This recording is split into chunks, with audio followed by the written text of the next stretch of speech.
Hello, everybody, and welcome to the last and final part of day 2.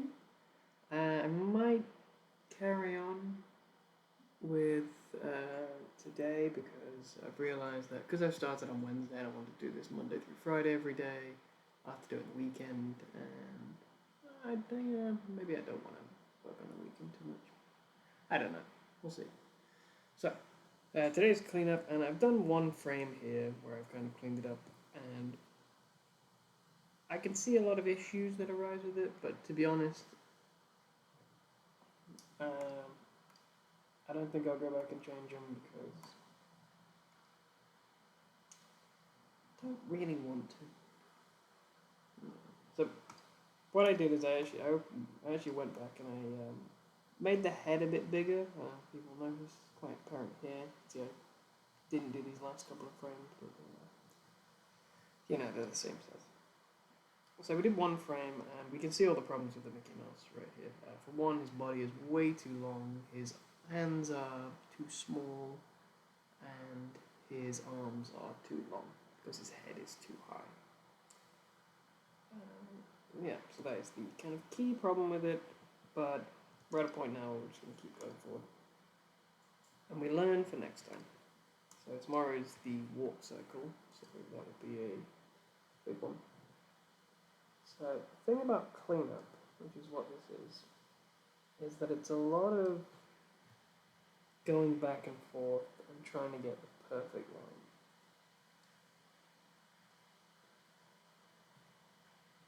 It's not really about trying to get things.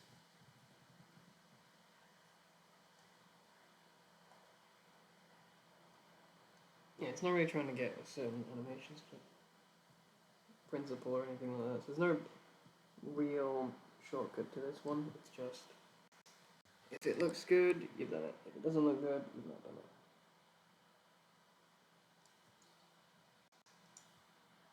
And the issue I seem to be having is that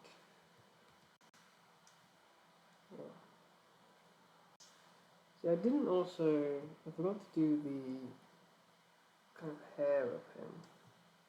So I'm having to do a lot of it on the fly, which is not particularly great. Other thing to do. Now I'm going to keep this in black and white. I did create a kind of color scheme over in this corner over here of his pants, his buttons, and black and white. But I tried it, and you lose a lot of the detail because he's a black and white character, and it just didn't look as good to me.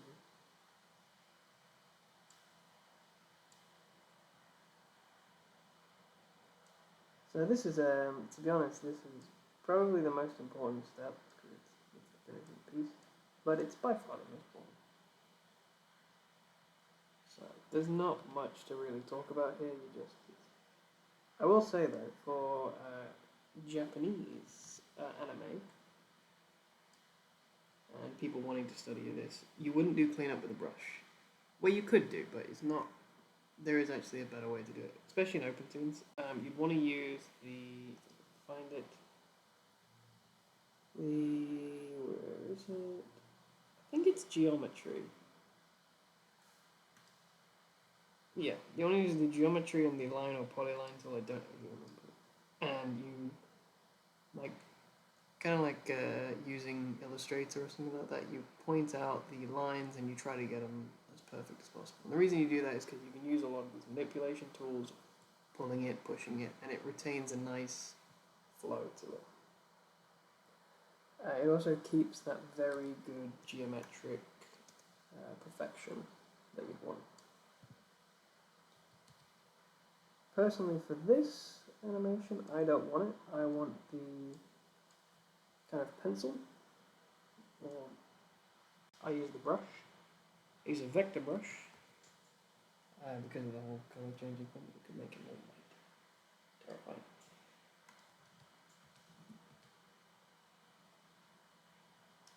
But yeah, you'd use the line tool because it just makes the line work a lot cleaner, nicer. So yeah, that should be frame 2. do this real quick. So because I'm drawing off the drawing board here, you can see that I didn't resize that one too well.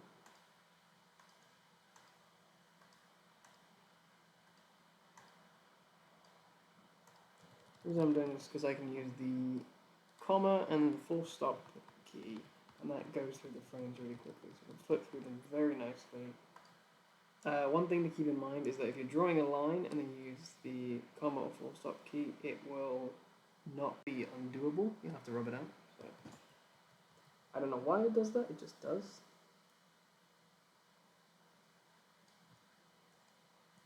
But that's fairly interesting.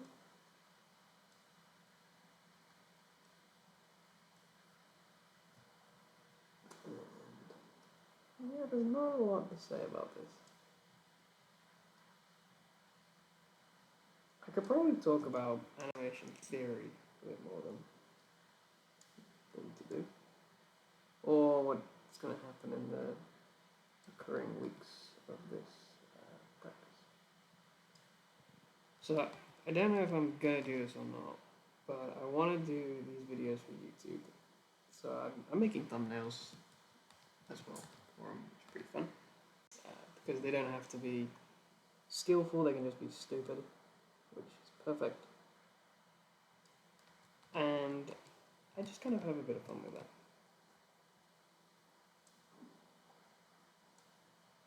Then when it comes to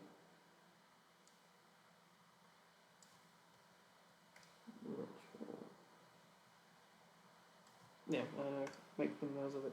Yeah, so I want to upload these to YouTube, and then after that, I don't know, I thought about like editing them into kind of Instagram things and then posting them, but I don't really know how I'd do it format-wise, because I can't really break down a singular part of this, I don't think. And I can't just show the finished result. Actually, I guess I could. I could show the finished result and then just say like, hey, if you want to see how it's made, here's a link to the channel. I guess I could do that.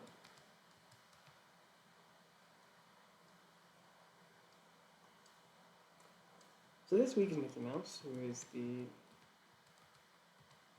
not the first animated character, let's be honest. There's many animated characters before him. Oswald the Lucky Rabbit, Felix the Cat, I think, was before him, and Gertie the Dinosaur. I think Betty Boop might have been before him as well. Fleischer's older than Disney in some regards, but people don't remember them as fondly. I think because it was more of a European company than it was a American company. So their primary distribution was that. Also, their characters were less cuddly and more. They were more human. So the audience was more for that. Looney Tunes was not Looney Tunes, and Mickey Mouse was trying to advertise to everybody. That was their kind of goal with him.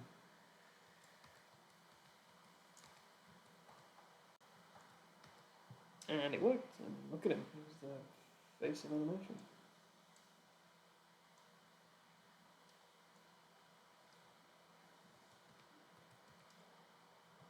What else can I talk about? Things like this. 2D animation versus 3D animation, that ever-ending discussion. Which is better? I don't know, but I find it weirder that the more I learn, the more I see about 2D animation, and the more I see about 3D animation. Like, the best 2D animations that people show, I see, and people, like, go mental over, are the ones that look 3D. And the 3D animations that people go mental over are the ones that look 2D. Or try to look 2D. So I just find it weird that they're constantly trying to look like one another, but people hate the other from the other, I don't know.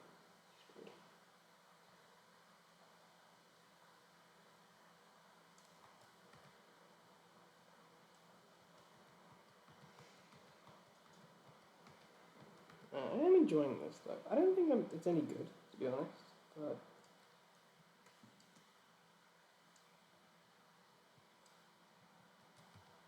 I will say that I am finding it very fun.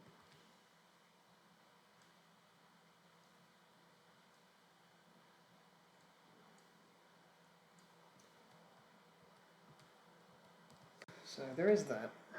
Keeps me entertained, and it does allow me to sharpen my skills and see my flaws. Because I thought about this the other day when I was looking at basketball players and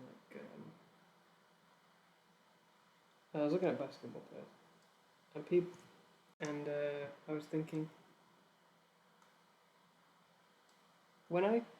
if I play basketball or like try to shoot a hoop, try to dunk a ball in basketball, I can't do that. But I watch these players and they're like, okay, they can easily dunk the ball. So the skill of doing the activity is not where they struggle. So how do they improve themselves?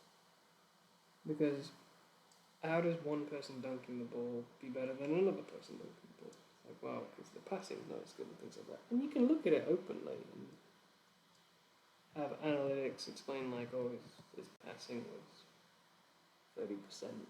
It should be like a solid 50%, but it's not. Whatever. And I thought there is an actual descriptor of like areas he can work on. If they take it as on their behalf or whatever, but it is something that quantifies how good you are and areas you can improve, which is, to be honest, really rare in a lot of things. There's not a lot of stuff where people can quantify where you need to improve. That's the point of the job performance review, but it's never that good.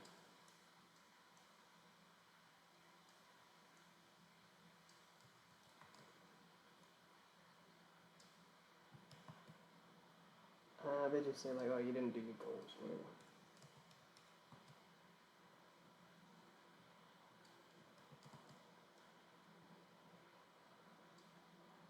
So, in doing this, I take all the animation back to the basics of it and go, okay, so this needs to be here and this needs to be there, and then I do a walk cycle and I go, that's perfect, or that's the eyes are bad or something like that, or I'm not getting enough squash and stretch.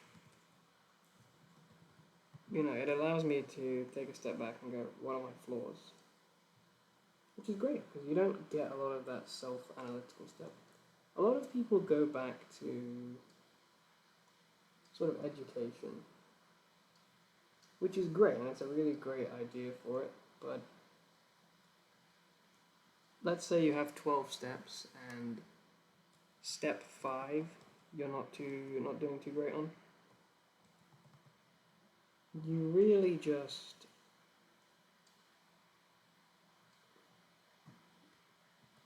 are kind of wasting time with step 1 through 4, because you might be fine with those. And yeah, it'd be good to sharpen it, but you're not really getting into the meat of your problem. And you might get burnt out by the time you even get there. So there's definitely that sort of thing. So this is fantastic for that. The idea came from, I did a workout ages ago now. I haven't worked out in ages.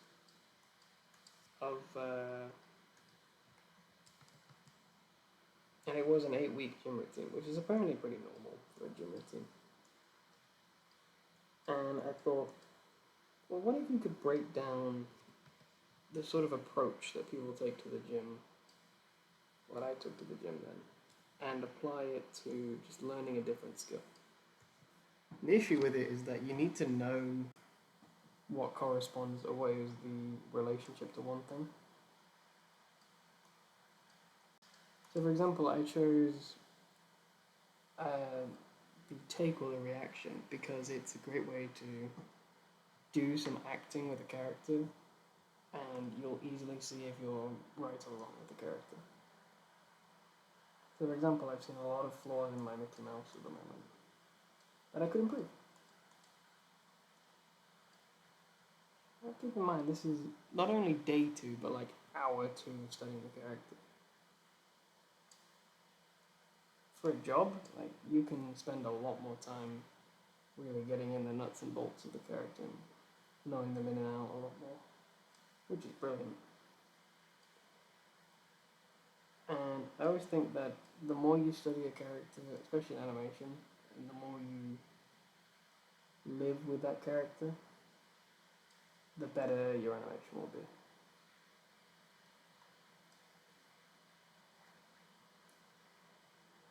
And you gotta find what you like about him, because I think it was Frank Thomas or something like that. So you better like him, because you're gonna be living with them for a long time.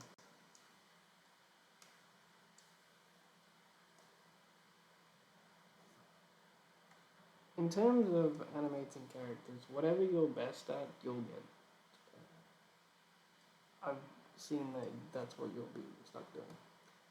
So, for example, I think it was Ken Duncan or Andreas Deja who were animators in the Disney Renaissance. Quite big name. I think they said in an interview, like, I think it was Ken Duncan or something like that. No one could draw, I think it was women like Ken Duncan. But he didn't like doing it. But he was better than a lot of people at it, so everyone outwards is looking at it going like, well, if there's a woman character, give it to Ken. You know, whatever you're best at, your skills will very rapidly be seen and very rapidly be placed in the area that the director feels would be best at. And if you're doing everything, just need to go to everything. Or they haven't found it yet. One of the two. I would assume. And if you're not doing what you're best at, then you've got a bad director. Which happens. I mean, you know. You really can't expect everybody to be perfect in this world.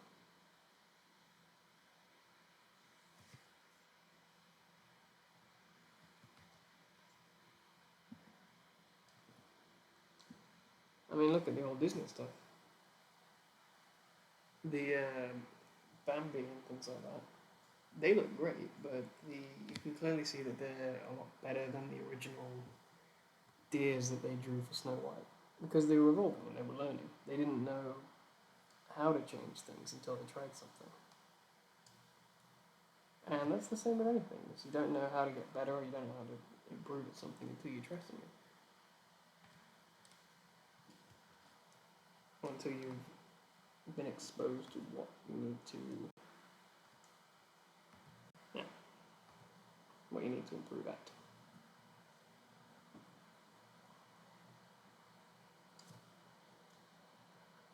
I have a Dell laptop and it has this issue where it freezes the screen. It doesn't freeze my drawing screen, it freezes my display screen. So at the moment, my screen is frozen, so I have no idea if it's actually capturing or not. From what I've learned, it still runs all the programs and everything like that perfectly fine. It just doesn't do it. It's got a lot of display driver issues. So I really wouldn't recommend it. The problem is the performance in it is fantastic. It's a real workhorse of a thing. But for the price of it, it really shouldn't be having this problem. And I've seen the solutions online and I've tried them and they work sometimes and then an update comes and they don't work anymore.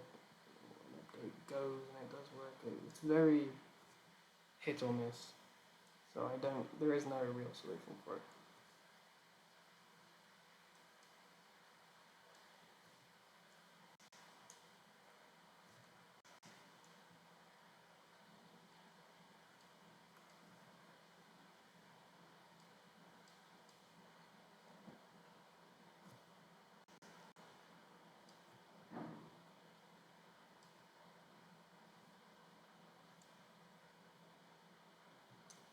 I think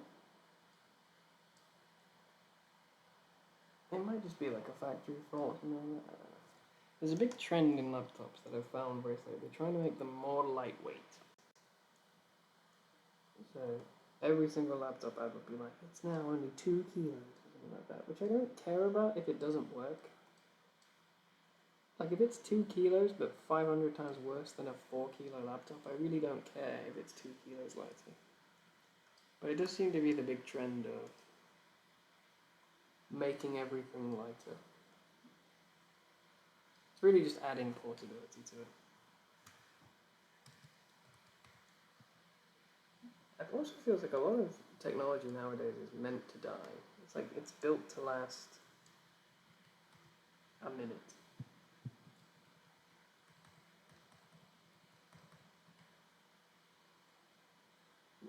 Like I see a lot of people getting an iPhone and they get, within a year, they've got a brand new iPhone.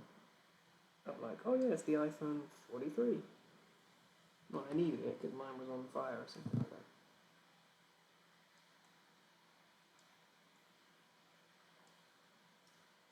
Besides, you don't need it. I don't know. It's a lot of people getting suckered into marketing. It's just an issue with the times. Just a more consumerist world of people wanting the best thing but not really knowing why, and not really settling for it. I was at a fighting game club many years ago. I remember one of my friends saying like, "Oh, I can't afford a PS4 and things like that." So I said like, "Hey, you can get a PS2 for like 20 quid and play some games." What I had bought at the time. And they're like, "No, I want to get PS4." And like it just came out with like no games, but they really wanted it, and I thought like, but you don't even have anything on it. You want? I got this PS2 and I bought Star Wars Battlefront 2 for it, or I think I already had it. And I was like, oh, sick. It cost me 20 quid. It'll easily make up the time for this, and I'm just having a good time. Like, that is all I wanted. I'm not buying games for the sake of buying games. I'm buying games because I want to play them.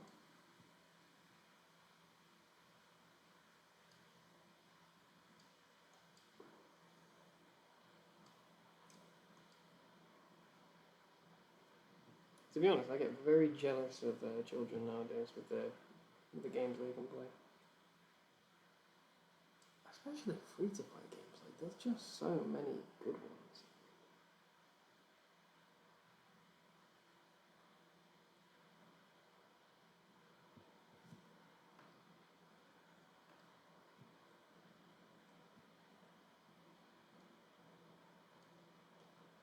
Like, Warframe's a really good one. Um, just it looks fantastic. And people are like, oh, it's pay to win. I think it is if you're trying to beat the game very quickly, but you got to keep in mind that this is a free to play game. Like it's meant to be. Somebody doesn't have a lot of income or something like that, and they choose this game, and they're going to devote thousands of hours of it. So they don't necessarily have to pay to win.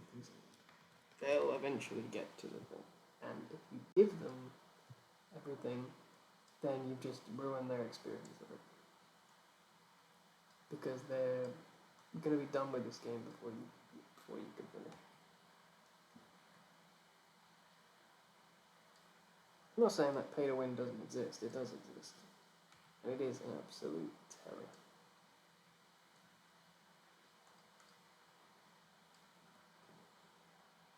Gaming's changed a lot in this landscape, but I don't know. A lot of it comes down to too fast of a growth in a. It came out of nowhere. Like, look at the shooting game genre. It's got like thousands of competitors now. But they don't really want. They don't really evolve that much. Like, they're very niche, they're very small improvements every single time. I don't know what the point is anymore, I just thought.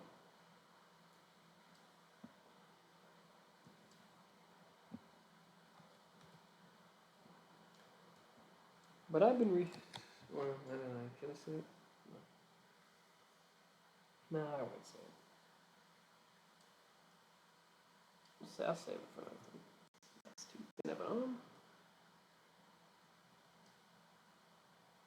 So who is next on this? I won't spoil it because I want to say it for each week.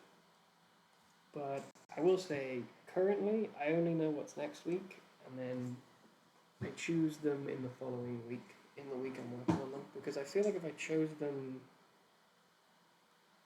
like if I chose week 7 now, there's a very strong chance I don't actually want to do week 7 by the time I get to week 7.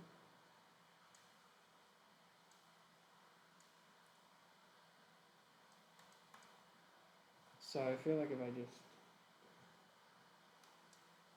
I leave it till the last minute, my feelings of wanting to do it will be so fresh that I'll go like, okay, I really want this.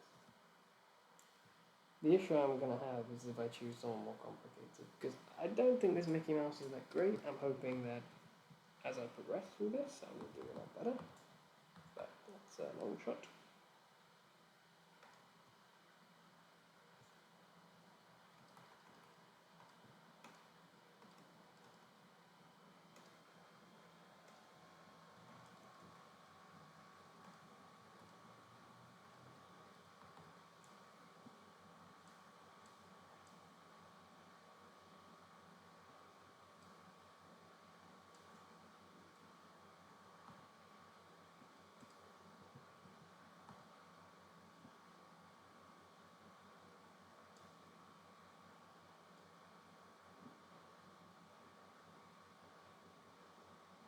Also, this is meant to be a workout thing. It's meant to be something that I'm improving upon. You know, these aren't portfolio pieces or things like that, so I'm not spending a ridiculous amount of time on it. The time I invest recorded here is the time that is allocated to this. Speaking of, I actually have no idea what the time is going to be on this one because I don't know when it ends. So this could be a very long, with the screen frozen. I don't know if this is going to be a very long episode or not. If it is, you can enjoy my ramblings in a boiling room more. If it's not, then well, that's it.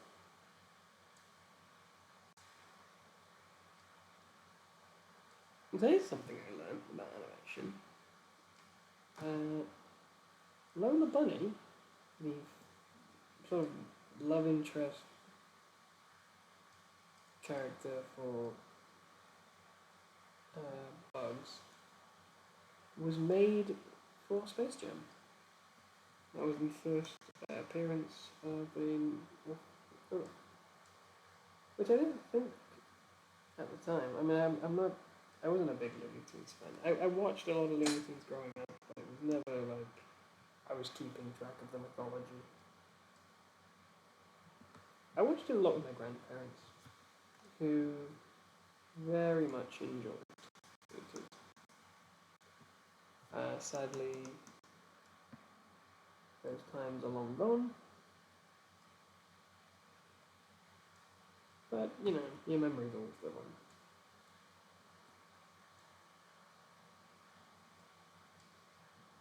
on. And one day, hopefully, I can share it with my grandkids. And I can sit on the sofa and go, look at this stupid 3D back in my day.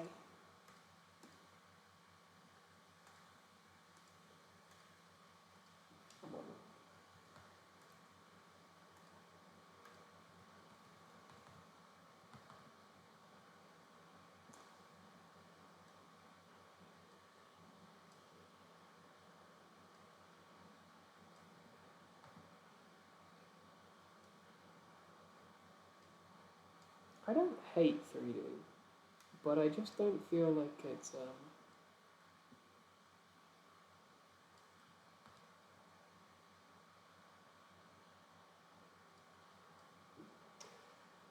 I don't feel that the movies that we see in 3D are really taking animation to new heights. I feel like they're taking marketing to new heights.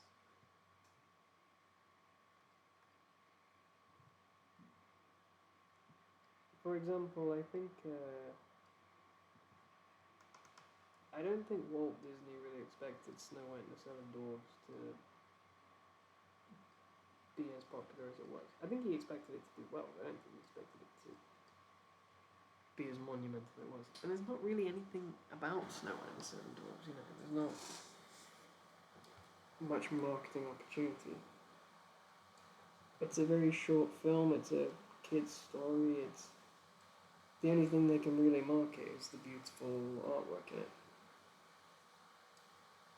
So with that, it kind of set the standard of 2D animation being it's less about the marketing and it's more about the artwork. Whilst I feel like if we started with something that was just purely made so we could make a quick buck, the whole industry would have been a lot more like cornier, cheaper. Basically where it's at now. Where it's just a lot of things are just made, and the ones that are praised the most are the ones that are marketed best.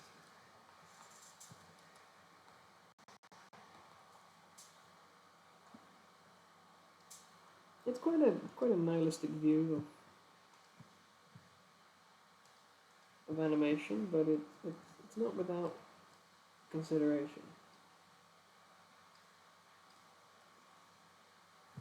It comes from seeing people like Pixar primarily, who do amazing films, but nowadays it's just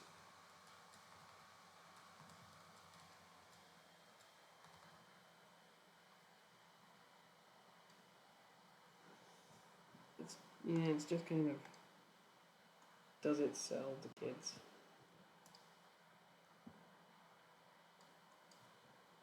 Like a lot of these records and things like that are becoming very irrelevant because the industry before was, well, from what I could tell, it was very much that the films that grossed the best and did the best were the ones that genuinely were the best. Whilst now it's the ones that are the most marketed and things like that. It's like the best animated film ever could be like The Flea and The Butcher Shop, things like that. But if it's never marketed, people won't think like it's a great film. They'll just think, oh, The Flea and the Butcher Shop is just some like supermarket store vacuum pack movie that nobody ever saw. And the chances are they're probably right.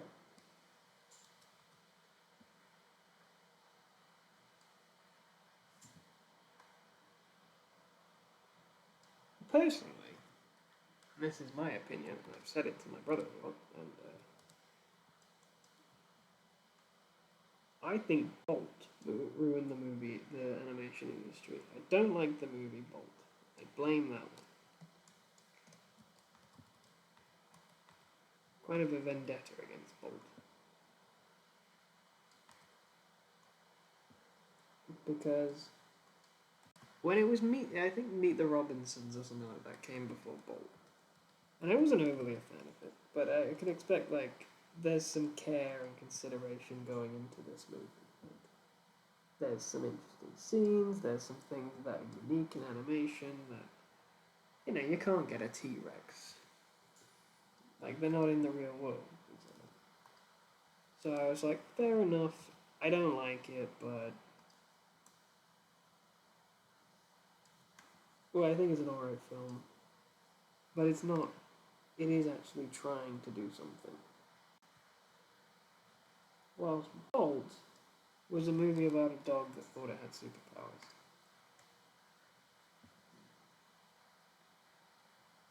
And it did well at the box office. The reason I think that was the movie that kind of ruined the industry is because it set a new standard in what could be accepted in a movie.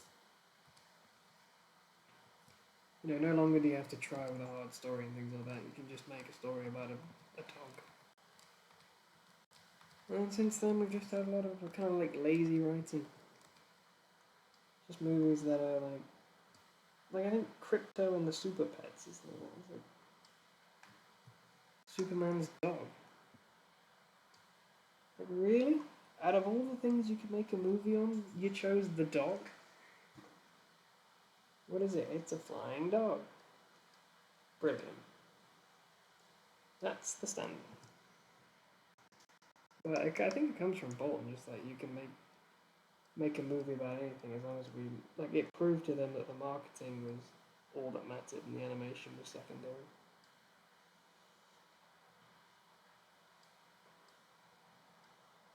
Just like the Treasure Planet, where they kind of forced that to just be a tax thing because they wanted to close the 2D animation department at Disney, so they said if the next movie doesn't work, so they didn't market it at all, really. And then just it didn't sell well. I saw it as a kid and I thought this was awesome.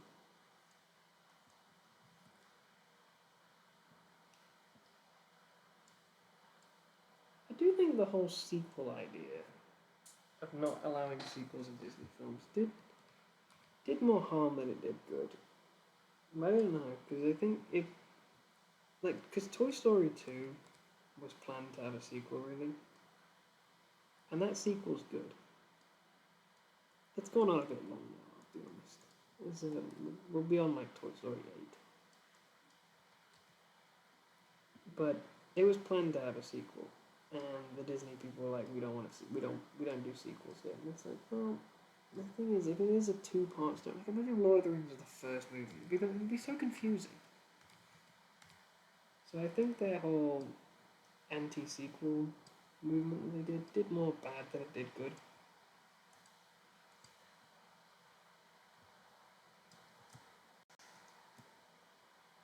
Well, you know, it is what it is.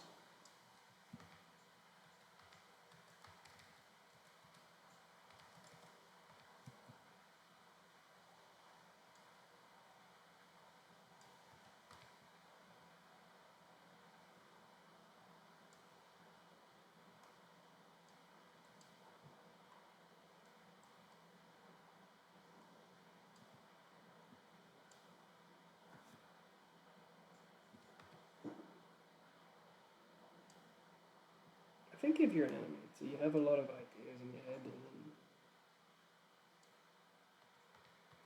you spend ages trying to do them.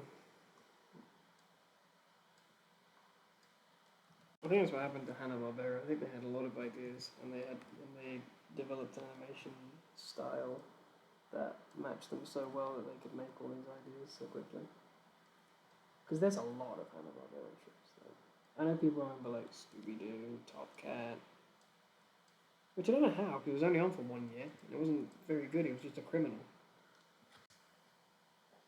Yogi Bear, the Flintstones, Jetsons. Like they had a lot of ideas. Tom and Jerry. Which was Tom and Jerry? It might have been. I know Wacky Races was.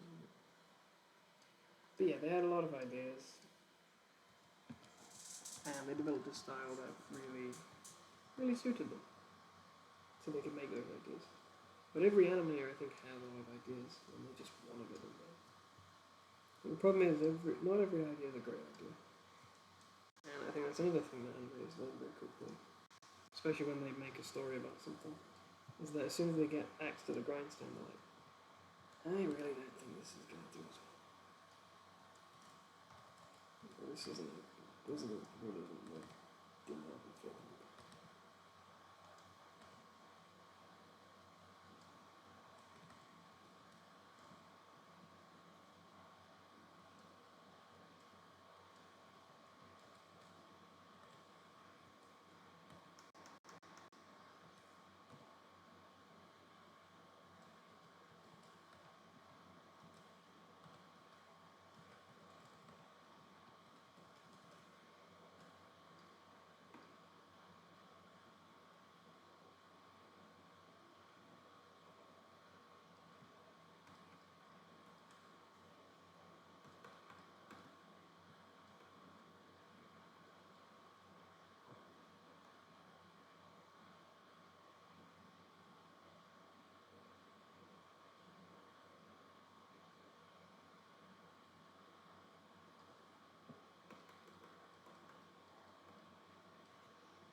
think we are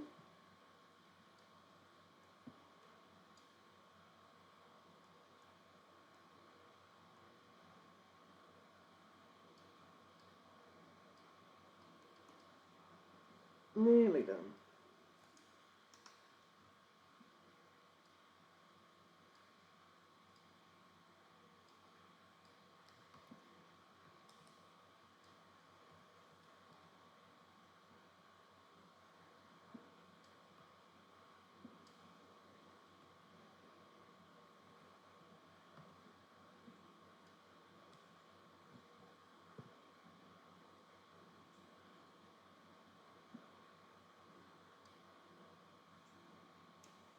We've got 2 frames to do after this one.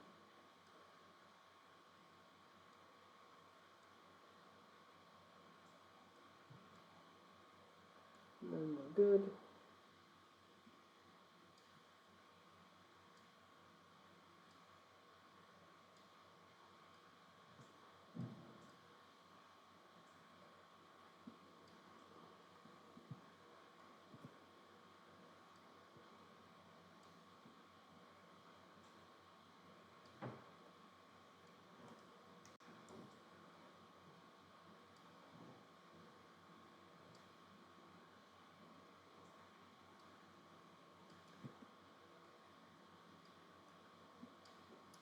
Yeah.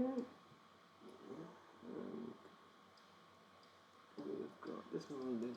I feel like this is going to be a long video. I don't know if it will, but if it is, I'm sorry. I hope it's been enjoyable. I've enjoyed it. Let's say the least. So I'm going to do this one, and we're done.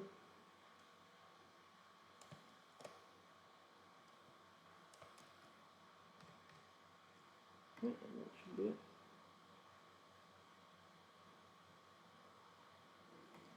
Might leave two,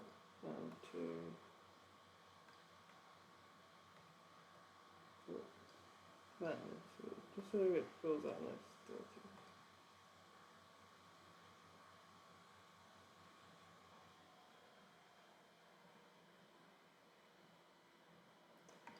And we also need this pipe to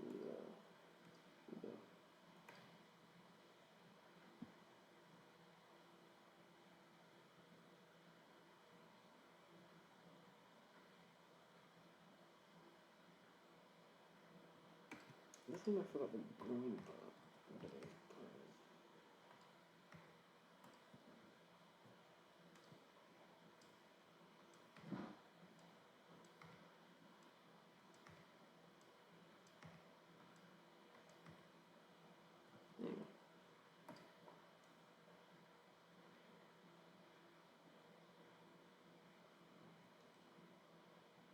Kind of giving him a bit of a camel toe, but then whatever. Okay, so I'm going to go back real quick. I'm going to take the bucket tool and I'm going to colour in the glove. Oops, shit. Yeah, I'm going to colour in the glove. First of all, I'm going to make sure there's no fingers. When it's on the pipe, because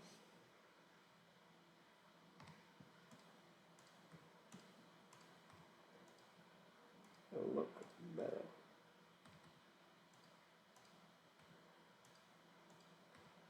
I'll give a little tip on how to export with this program. So for starters, you want to get a tunes layer, you want to get the bucket tool, and you want to fill it with white behind everything, because if you don't, everything renders out black. So I choose that, although I might choose a bit of like an off-white. So like now, because I forgot it's then you want to go to where you want to save. Yeah. We're going to output settings, and I'm just going to put it in the desktop at the moment. It's easier. And save it as a. I normally do LOV. And I'm going to call it Mickey Mouse take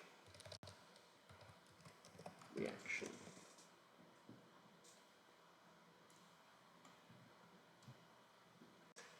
And frame rate's 24, the channel width is what?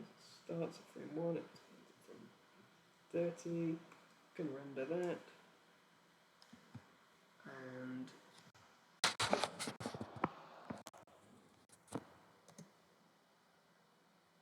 well, you can't see it, but it's, I rendered the wrong thing. Okay, so, oh, it doesn't actually show the output settings. Okay. Alright, so basically what I did is I went to this render section here, output settings, and then I changed it down a bit. Now one thing I didn't do is I didn't turn that layer off. So I'm going to have to re-render it. So I go to output settings, and then I hit render. And that is it.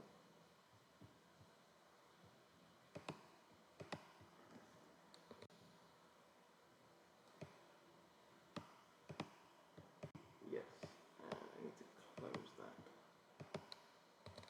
Yeah, alright, so I'm going to have a quick look at it, just to see if it all rendered out fine. It did, and it looks okay. So, we're good. Right, well I'm sorry this was so long.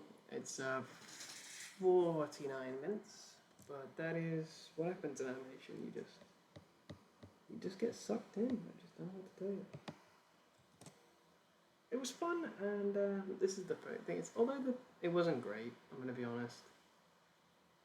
There's a lot I would change. I'd make them all more on model a lot better.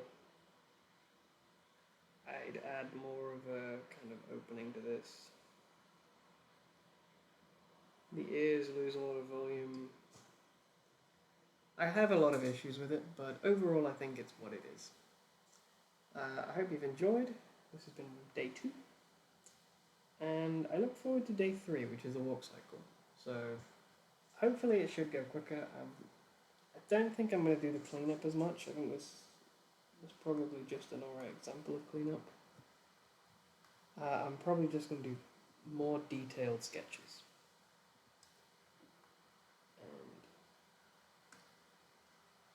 And I don't know, maybe I'll clean up.